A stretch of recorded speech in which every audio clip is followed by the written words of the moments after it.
Subscribe करें अपने YouTube channel लानामोट medicine को और बेल आइकन दबाएं लेटेस्ट नोटिफिकेशन पाने के लिए। वेलकम फ्रेंड्स, सुस्वागतम दोस्तों।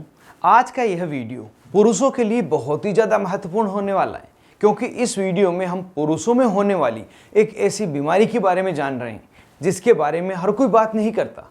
वह बीमारी है पुरुषों के जननांगों से जुड़ी हुई बीमारी, जिसमें पुरुष जननांग के आगे के भाग पर या पूरे पेनिस पर ही सूजन आ जाती है, रेडनेस हो जाती है, जिस कारण से कई बार दर्द होना, जलन होना यह समस्या भी होती है। इस बीमारी को मेडिकल टर्मिनोलॉजी में बेलानिटाइटिस कहा जाता है। हम जानेंगे यह बीमारी क्या है, इस बीमारी होने के क्या कारण हैं, इस बीमारी को कैसे पहचान सकते हैं, बीमारी होने पर डॉक्टर द्वारा क्या इलाज दिया जाता है, यह इलाज कितने दिनों तक लेना होता है और किस व्यक्ति में यह बीमारी होने का सबसे ज़्यादा खतरा होता है।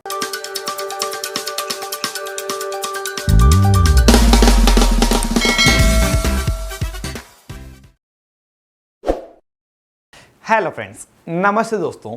अगर जाने यह बीमारी क्या होती है तथा इसके क्या लक्षण हैं, तो यह एक ऐसी बीमारी है जो पेनिस हेड, जिसे ग्लांस पेनिस कहते हैं, पर होती है। इस समय पुरुष जननांगों के आगे के भाग पर सूजन आ जाती है, रेडनेस होती है, रेसेस हो जाते हैं, खिंचाव होता है, खुजली होना, पेशाब करते समय जलन होना, फोर स्किन का टाइट हो जाना, फोर स्किन को छूने पर दर्द होना तथा अनयूजुअल पेनियल डिस्चार्ज होना, इस तरह के अलग अलग लक्षण दिखाई देते हैं।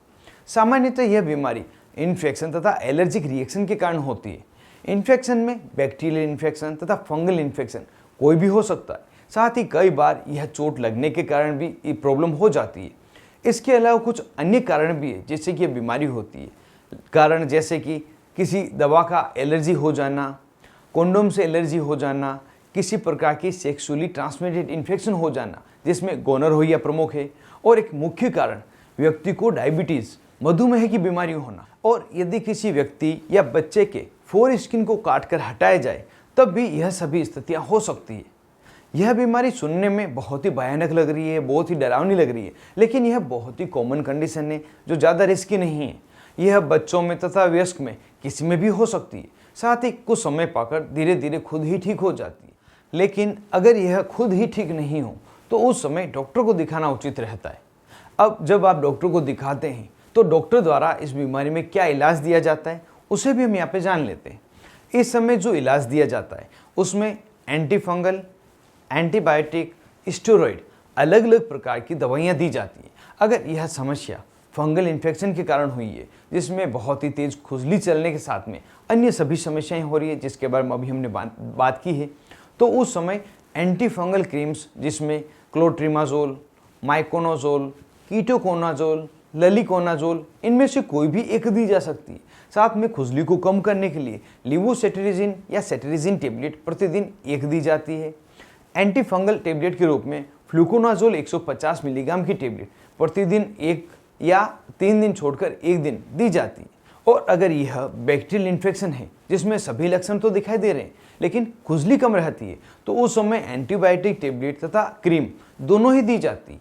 एंटीबायोटिक टेबलेट डॉक्टर की चॉइस के अनुसार अलग अलग हो सकती है, लेकिन जो ज़्यादातर एंटीबायोटिक टेबलेट दी जाती है उसमें डॉक्सीसाइक्लिन, सिफिक्जिम या एमोक्सिसिलिन हो सकती है। तीनों में से कोई भी एक एंटीबायोटिक दी जाएगी। और एंटीबायोटिक क्रीम में फ्यूसिडिक एसिड क्रीम तथा म्यूप्यूरिसिन क्रीम दोनों में से एक दी जाएगी। एंटीबायोटिक टेबलेट को दिन में 2 बार सुबह शाम लगातार 7 दिन तक लेने के लिए दिया जाता है, और क्रीम को भी दिन में 2 बार लगाने की सलाह दी जाती है।